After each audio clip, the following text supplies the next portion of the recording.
Jemba Karisma Winata. Nama saya Kamila Gina Ramawati. Nama saya Sarli Patricia Dinata. Nama saya Uwi Salsabila. Nama saya Hanifah Alia. Kami akan mempresentasikan hasil wawancara kami dengan Bapak Abdul Hamid mengenai kasus Raja Ampat yang saat ini menjadi perdebatan dan isu di media nasional. Jangan lupa saksikan videonya dan tonton terus sampai habis ya. Dadah.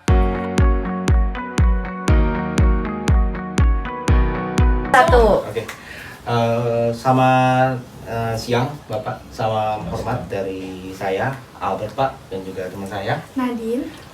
Di hari ini kami mungkin akan membincangkan terkait sebuah persoalan yang cukup menyentuh di ekologi Indonesia, terutama eksploitasi tambang nikel yang ada di Raja Ampat yang merupakan salah satu surga terakhir di Indonesia. Ya, isu ini bukan hanya tentang sumber daya alam, tapi tentang hak masyarakat adat, kelestarian lingkungan, dan bagaimana media membentuk kesadaran kita. Kemudian bersama saya juga sudah hadir ya Bapak siapa kalau boleh tahu Pak? Abdul Hamid. Bapak Abdul Hamid sebagai ini ya Bapak ya, guru IPS Bapak itu yang juga memahami kasus ini dari skala sosial dan juga politik, dan kita akan mendengar bagaimana pandangan dari Bapak sendiri terkait kasus ini. Mungkin kadang dari sisi media suka luput dari sorotan. Mari Pak, kita mulai percakapan berikut ini. Oke. Baik Pak, izin saya bertanya, apakah Bapak mengetahui tentang kasus tambang nikel di Raja Ampat? Lalu dari media mana Bapak pertama kali mengetahuinya? Saya mengetahui kasus ini itu pertama kali dari berita televisi, media televisi. Kemudian juga saya searching di Google, di internet, ternyata juga banyak menyorot kasus ini. Jadi yang pertama jujur saya lihat media televisi berita. Baik. Dan apakah menurut Anda dengan pemberitaan yang hadir di media saat ini sudah cukup untuk menyoroti isu pertambangan di Raja Ampat dibanding isu-isu lainnya? Justru kalau nggak diangkat oleh media, saya sendiri nggak akan tahu. Paling-paling lewat internet, tapi kan sudah nggak upgrade lagi, udah lewat. Tapi televisi atau media massa itu lebih cepat gitu. Termasuk saya juga tahu dari situ. Makanya cukup ampuh lah media itu. Ya, berarti dengan adanya pemberitaan media-media kita mengetahui ya Pak terkait kasus ini seperti apa dan juga bagaimana Pak ya. Iya, betul. Lalu seberapa besar pengaruh pemberitaan media terhadap kepedulian Bapak terhadap kasus Raja Ampat ini Pak? Justru dengan melihat berita ini, saya juga kaget. Karena kita ya, jujur saya kan di Pulau Jawa. Kasus ini kan di Papua cukup jauh. Tapi dengan adanya berita ini, ya kita juga tercengang. Padahal sekarang kan kita tahu ya kasus-kasus pertambangan ilegal macam-macam itu kan jadi sorotan. Dan dengan media ini terbongkarlah gitu. Dan ternyata walaupun sudah ada aparat hukum, sudah ada LSM macam-macam, tapi tetap saja yang namanya orang berupaya untuk ya mengkelabui bisa terjadi. Nah itu makanya justru dengan ini kita jadi tahu. Gitu. Betul sekali, berarti dengan adanya pemberitaan seperti ini kita semua jadinya bisa mengetahui Pak ya. Betul. Dan masyarakat adat yang ada di sana tentu tertolong dengan pemberitaan seperti Betul. ini. Baik. Dan apa hal utama yang mungkin Anda ingat nih Pak terkait masalah pemberitaan media tentang pertambangan nikel di Raja Ampat? Yang saya ingat itu pertama ada demo warga setempat menolak kehadiran tambang nikel ini, demo. Kemudian juga dari media itu juga pernah menayangkan situasi contoh-contoh lingkungan yang sudah kena dampak pencemaran ada juga, sehingga mengancam sampai objek wisata, sampai tempat-tempat yang sering dikunjungi orang ini juga akan mengancam kalau itu diteruskan. Tapi alhamdulillah dengan diberitakan ke masyarakat, ya paling tidak kita akan tahu. Baik, setuju sekali Pak. Lalu apa menurut Bapak media sudah memberikan ruang yang adil bagi suara masyarakat dalam pemberitaannya Pak? Kalau media-media nasional, saya pikir sudah cukup adil ya, karena saya lihat itu dia tidak hanya ngobrol dengan masyarakat setempat, dengan aparat, juga dengan pihak-pihak pemerintah pun diwawancarai supaya imbang, jangan sampai nanti hanya sepihak, ternyata ya itu hanya bohong, tapi ternyata kalau saya lihat imbang dia, semua orang yang berkepentingan ya dimintai pendapatnya. Saya pikir cukup adil, tidak sepihak. Berarti ini tidak diambil secara sampelnya sepihak, Oh, tapi ada. ada beberapa pihak. Iya. Sekali, Pak, itu sangat penting. Dan bagaimana Pak cara Anda mungkin menilai Pak media membingkai konflik ini, ya, memframing antara masyarakat adat dengan pengusaha tambang? Media seperti apa yang saya katakan tadi, dia bertemu dengan kedua pihak, tidak hanya ke masyarakat setempat, tapi juga dengan pengusaha, bahkan dengan pemerintah. Jadi supaya berita yang disampaikan betul-betul utuh gitu. Sebab kalau di framing dengan sepihak bisa-bisa nanti akan timbul pro kontra. Tapi saya lihat cukup bagus juga. Itu akan menimbulkan konflik baru Pak, ya? Ya itu. Apakah menurut Bapak masyarakat mulai peduli terhadap isu ini karena pengaruhnya media atau karena suara masyarakat lokal, Pak?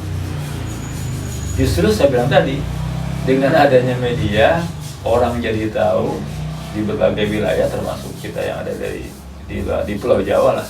Dengan pemerintahan ini, orang jadi peduli, walaupun tanpa media pun peduli, tapi kan tanpa ditayangkan oleh media kita tidak tahu. Dan selama ini ya banyak pelanggaran kan, itu tahunya kita dari media. Iya benar. Pasti ada pengaruhnya itu. Dan jika misalnya nih Pak ya, kan memang kita ini terhalang jarak dengan yang di Papua Pak ya, antara Jawa dengan Papua jaraknya cukup jauh. Jika seandainya media Pak tidak mengangkat kasus ini, dan mungkin saat ini kita tidak mengetahuinya, jika media Pak tidak mengangkat kasus ini, apakah Anda mungkin Pak tetap bisa mengetahui kasus ini dan peduli mungkin terhadap isu kasus di Raja Ampat saat ini?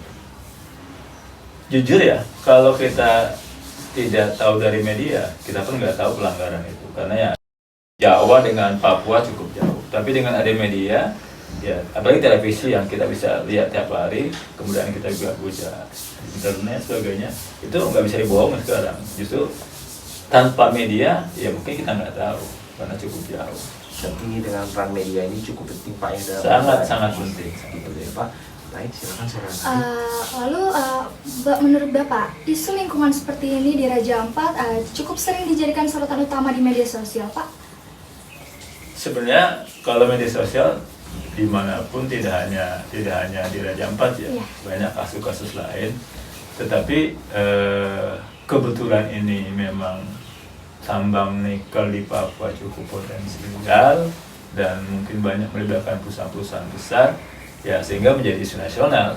Ya, jadi betul bahwa isu nasional ya sebenarnya bukan hanya ini saja, tapi kebetulan Raja Ampat ini ya memang cukup ya memancing masyarakat menjadi ingin tahu gitu. Iya benar, sangat menyoroti sekali ya, Pak. Ya, Baik. Demikian Pak, mungkin Anda, apakah saran yang ingin Anda berikan terhadap media dalam menyampaikan kawasan isu-isu penting seperti ini di daerah kawasan adat tentunya yang merupakan konservasi juga? ya.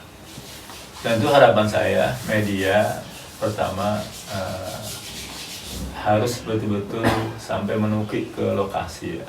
Jangan sampai pemberitaan nanti kalau tidak ke lokasi mungkin beritanya tidak valid itu.